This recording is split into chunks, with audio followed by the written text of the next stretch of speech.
जैसे ही उस घुड़साल के मालिक ने राजकुमार को बताया कि ये जो घोड़ा है ये भागता तो बहुत तेज है, लेकिन अगर इसके सामने नाली आ गई पानी की एक छोटी सी भी, तो ये उस नाली को नहीं कूद पाएगा।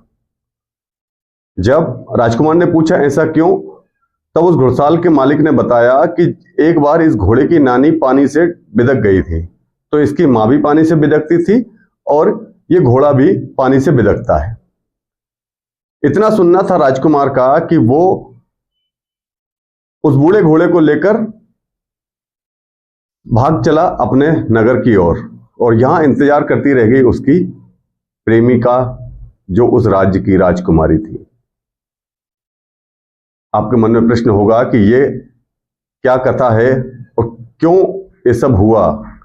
तो चलते हैं इस कथा के प्रारंभ में। हुआ यूं कि एक बार एक राजकुमार शिकार खेलते हुए जंगल में भटक गया। भटकते भटकते वो दूसरे राज्य में पहुंच गया। वहां के सैनिकों ने उसको बंदी बना लिया। बंदी बनाकर अपने राजा के सामने प्रस्तुत किया। राजा ने उससे जब उसका परिचय जाना, तब पता चला कि वो उसके मित्र जो राजा था उसका ही पुत्र था। उसने कहा, बेटा आप बेफिक्र होकर मेरे पास रहो, यहाँ पे राजकीय मेहमान का आनंद लो। हम तुम्हारे पिता के पास संदेश भेज देते हैं कि आपका पुत्र सुरक्षित हमारे राज्य में है और कुछ समय में वापस आ जाएगा। यहां पे उस राजकुमार के सुखपूर्वक दिन बीत ही रहे थे, और इधर इस राजा की एक लड़की थी जो उस राज्य की राजकुमारी थी। दोनों हमउम्र थे, दोनों में प्रेम हो गया। प्रेम की बात उनके यहां तक हो गई कि वो आपस में विवाह करने के लिए तैयार हो गए। अब राजकुमार ने कहा कि विवाह में कोई आपत्ति तो होनी नहीं चाहिए। क्यों? क्योंकि मैं भी राजकुमार हूं, तुम राजकुमारी हो, और हमारे जो पिता है वो आपस में मित्र भी हैं, तो इसमें ज्यादा दिक्कत की बात तो होनी नहीं चाहिए। तो राजकुमार ने राजा के सामने अपने और उस राजकुमारी के विवाह का प्रस्ताव रखा। राजा ने कहा कि मुझे इस विवाह से कोई आपत्ति नहीं है, मुझे एक प्रतिशत भी इसमें कोई बुराई नजर भी नहीं आती, किंतु एक सबसे बड़ी समस्या यह है कि मैं इस राजकुमारी का विवाह पहले ही किसी दूसरे राज्य के राजकुमार के साथ तय कर चुका हूं। अब यदि मैं उस संबंध को तोड़ता हूं तो वो राजा मेरे राज्य पे आक्रमण कर देगा, इसमें हजारों लोग मारे जाएंगे। इसलिए राजकुमार तुमसे निवेदन है कि मैं अपनी पुत्री का विवाह तुमसे नहीं कर सकता। लेकिन चूंकि प्रेम अंधा होता है, जो हम आए दिन देखते हैं कि लड़के लड़की भागकर अपना विवाह संपन्न कर लेते हैं। राजकुमार और राजकुमारी दोनों के मन में ये चीजें घर कर गई कि अगर नहीं कर रहे हैं शादी तो हम भाग जाते हैं। इसी के लिए एक दिन निश्चित हुआ और राजकुमारी तैयार होकर इंतजार कर रही थी। राजकुमार आया घुड़साल में और घुड़साल के मालिक से पूछा कि मुझे सबसे तेज भागने वाला घोड़ा चाहिए, इतना तेज कि जब मैं भागूं तो मुझे कोई पकड़ ना पाए।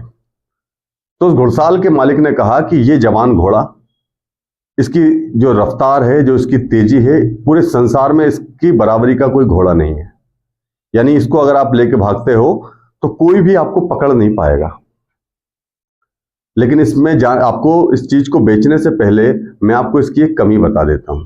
इसकी कमी यह है कि अगर सामने पानी की एक नाली भी आ गई, नदी या तालाब तो छोड़ ही दो आप, अगर एक नाली भी आ गई तो ये उस नाली को पार नहीं कर पाएगा, बिदक जाता है, डरता है पानी से। और एक ये दूसरा है मेरे पास बूढ़ा घोड़ा है। ये बूढ़ा घोड़ा इस घोड़े से कम भागता है, लेकिन इसको चाहे जैसी परिस्थिति में भगा लो ये भागता रहेगा।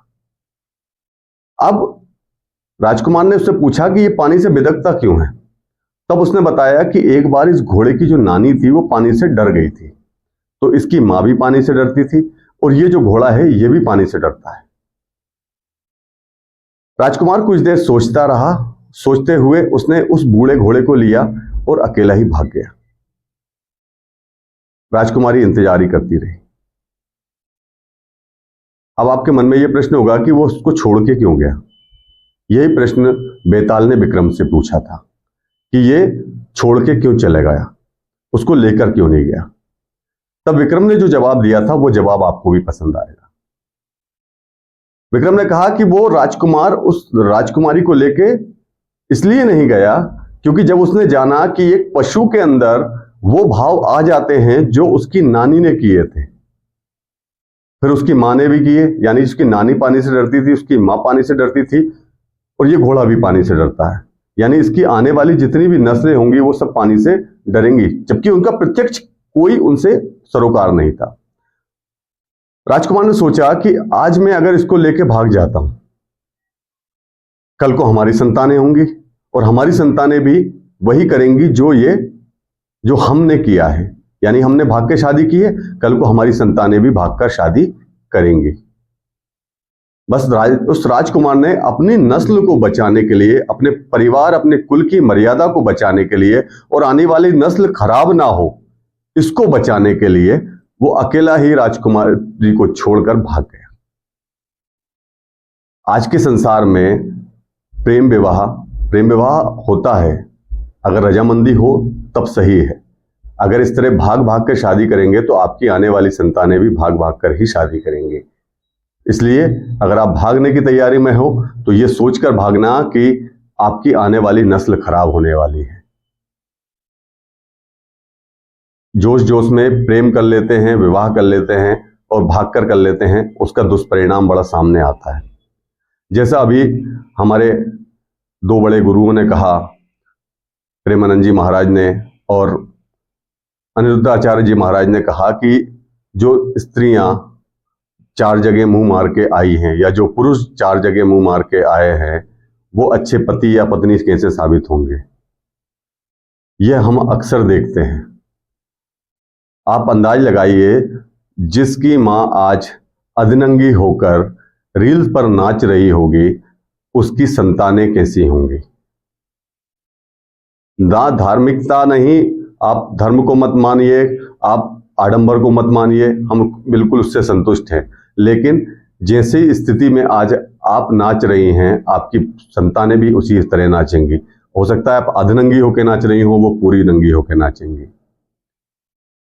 रील्स पर भी बहुत सारे कंटेंट बनते हैं, बहुत अच्छे अच्छे कंटेंट भी हमें देखने को मिलते हैं जो हम खुद भी देखना चाहते हैं और अपने बच्चों को भी दिखाते हैं। लेकिन आप उन स्त्रियों की स्थिति सोचिए, उस परिवार की स्थिति को सोचिए, उस परिवार के जो मुझे ये समझ में नहीं आता कि जो स्त्रियां अधनंगी होकर रील्स बना बना के डालती हैं, क्या उनके रिश्तेदार नहीं है या उनके पति नहीं है या पत्नी नहीं है।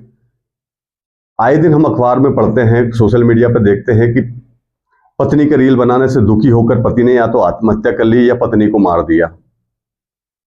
गंदी गंदी रील बना रही हैं क्योंकि समाज में वो मुंह दिखाने के लायक नहीं होता। आप जानते हैं सनातन धर्म में स्त्री को शक्ति का रूप क्यों कहा जाता है? एक छोटे से उदाहरण से समझिए।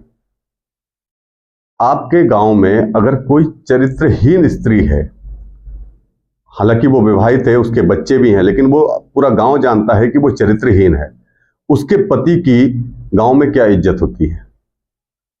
सामने भले ही कोई कुछ भी बोलता रहे, लेकिन पीठ के पीछे उसकी वही इज्जत होती है जो एक भड़वे की होती है, कि जो अपनी पत्नी को कंट्रोल में नहीं कर पा रहा है, हालांकि उस व्यक्ति की कोई गलती नहीं है, उसको पता भी नहीं है कि उसकी स्त्री चरित्रहीन है, लेकिन उसका मान सम्मान उतना नहीं होता जितना एक पतिव्रता गरीब पत्नी होगी, और वो अगर पतिव्रता होगी तो उसके पति का सम्मान होगा।